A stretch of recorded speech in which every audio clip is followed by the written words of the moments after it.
I'm Mark with the Analog Process, and in this video we're going to be covering the state of the photo book and specifically why you should care about what the state of the photo book actually is. So I was just in Berlin, and while I was there I met Hannes Wanderer, who is a book publisher, and he also owns 25 books in Berlin. So he publishes under the name Peperoni Books. This is one of the amazing books by Michael Wolff that he published. And while I was there, he was giving a presentation on photo books and specifically what the realities are of photo book publishing today.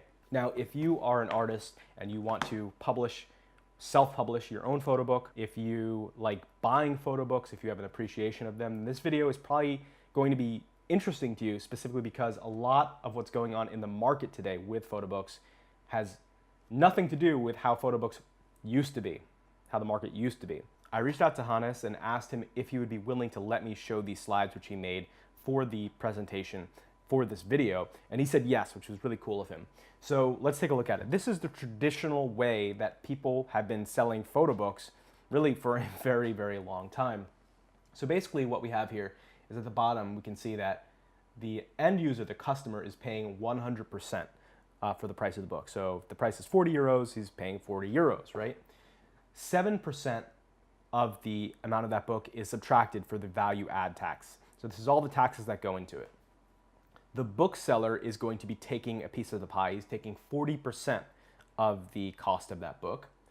The distribution takes 20%, and the publisher takes about 37.4 to 40%. So right off the bat, we can kind of see it's very clean, it's very even. Bookseller takes 40, publisher takes about 40, distributor takes 20, value add tax 7, and then the user pays the entire amount. So this model has worked for a really long time and has benefited everyone, including the people buying the books, the people along the economic chain there, and also the artists and publishers. So for this example, let's say that I paid 40 euros for this Joel Sternfeld book, okay? Value add tax, that takes about 3 euros. The bookseller makes about 15 euros. Distribution takes 7.5 euros, and the publisher gets about 15 euros.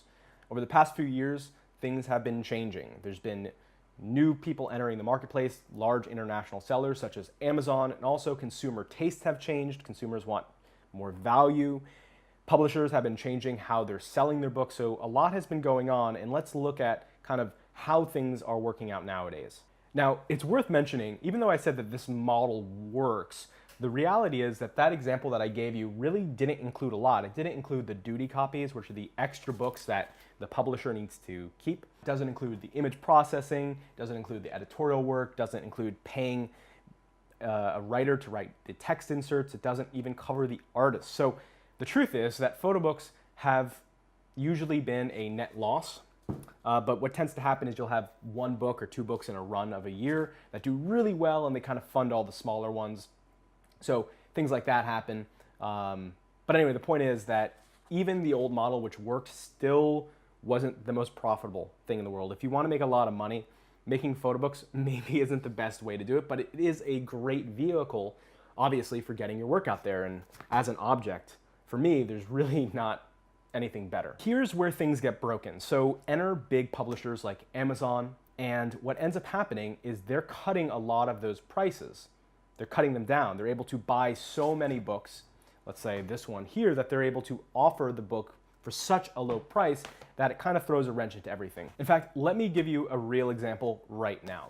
So while I was at 25 Books, I purchased this book here, Stranger Passing by Joel Sternfeld. Now, this book, if you go on to the publisher's website, all right, not a third party, not a bookseller, not even 25 Books, if you go on to the actual publisher website, title, this book costs 65 euros, right? That's to get this book direct. If you go on Amazon to buy this book right now, brand new, not used, not repackaged, everything's the same, you're only paying 49 euros. So you're basically getting a 25% discount for the exact same object. Normally what happens, or what you want to see happen, is the book on Amazon should be the same price as the book on the publisher and the third parties. Everything should be in alignment, but it's not. Amazon is hugely undercutting the price of this book. Now, again, there's really big ramifications to that. So let's say that you're a bookseller and you buy 5 copies of Stranger Passing, all right? the end consumer, the end customer, is going to pay 50 euros per copy. As the bookseller, you get a 40% discount on these, and you buy 5 of them, that's 150 euros that you're paying, and you're also paying $30 in shipping to get those 5 copies to you. So already your expenses to get 5 copies of this book on your shelf, which you need to fill all your shelves, obviously, for people to be interested in coming in and buying, you're spending 180 euros right off the bat. Now, let's assume everything goes well. And when I mean well, I mean 1 copy isn't returned by a customer, I mean 1 isn't damaged, anything like that. Everything goes perfectly according to plan. You're able to sell 4 of the books for 50 euros, meaning you make 200. You're able to sell 1 of the 5 books for 30 euros because 1 copy you have to leave out for customers to look through, and you have to give a discount on that since it's not a new item. So you've made 230 euros off of all 5 book sales, minus the 7% VAT tax, and then you're also minusing the expenses that you put up front, which is 180 euros, which means the possible amount of income you could make on selling all 5 books, assuming nothing goes wrong according to plan, everything's perfect, 30 euros and 90 cents off all 5 books. But that's just the beginning, because on top of that, you're not including the credit card fees, PayPal fees, and again, the shipping costs for returns if they come back. You know, you can see even a successful sale of 5 of these books can still leave you in a position where you're not even making enough to buy 1 of the books for yourself. And I didn't even include the worst part of it. Amazon is selling the book for 35 euros. So if you have a store and people are coming in and they're looking at your book and it's 50 euros, they're gonna open up Amazon and you're not getting a sale. So good luck even getting the 5 sales of your book. So on top of all of the stuff going on with Amazon and all the struggles of having a photobook store, there's also other problems. For example, all of the discounts, and I'm sure you've seen them yourself. On your favorite publisher website, oftentimes they'll have Black Friday sales or weekend sales or memorial sales. So you're taking the price of the book, which is already not even really enough to make economic sense, and then you're slashing the prices even more to get them off the shelf. Then we also compound that problem with what's happening recently with the photo books, which is you might have a brand new book and you'd put it up on your display maybe 2, 3, 4 years before you start giving discount or clearance prices. But that cycle is sped up. So now you can see books that are 1 year old, sometimes even less, that are on the clearance or sales section because there's just a rapid succession of sales and discounts. And all of this,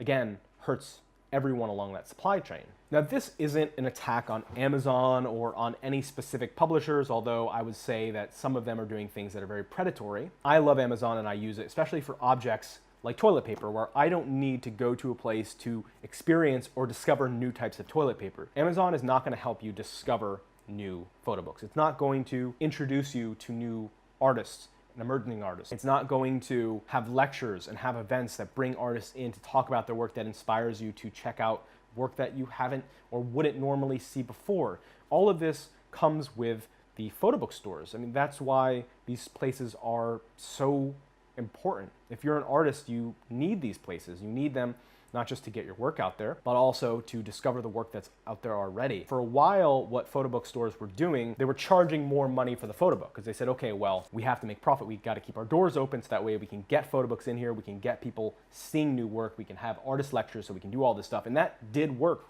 for a little while. You would get photo books and you'd pay a little bit extra because you know that you want to support that store, but those days really are diminishing. People want to save, and I can't blame them, but at the same time, you want to keep these stores in business because it's going to make the art community really healthy. So it's a complicated issue. I don't have a solution or an answer for it, but at the end of the day, the people that really suffer are the artists. And if you're watching this and you produce art, then you have a lot on your plate going forward. In fact, what's happening now, even before with the old model, artists were still not making very much money, if any, on the sales of their books. Now, a lot of times the artists are actually paying for the publishing of the book. And if you think that's cheap, you know, a lot of times you can get a nice new BMW for the cost of printing and publishing your own book. For better or for worse, that's how things are now. I hope that you'll check out 25 Books if you're in Berlin. They are amazing. The selection there is amazing. That's where I got these books.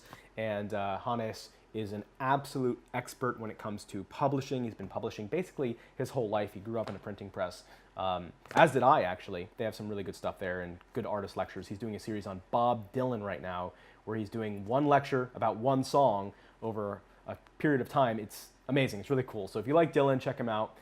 In the description below, you'll find the links to his Bob Dylan lectures, but also 25 books in Peperoni Press. Great publisher, and I hope that you guys enjoyed this. But do me a favor, before you click away from this video, go into the comments, because I want to know what you think of not just this video, but more specifically what's happening with photobook publishing. If you're an artist specifically, have you experienced any of these changes? Have you tried publishing your own book and have struggled as a result? Let me know in the comments. I will check them out. I'm really curious to see what the audience here thinks. All right, guys, thanks for watching. I'll see you in the next video.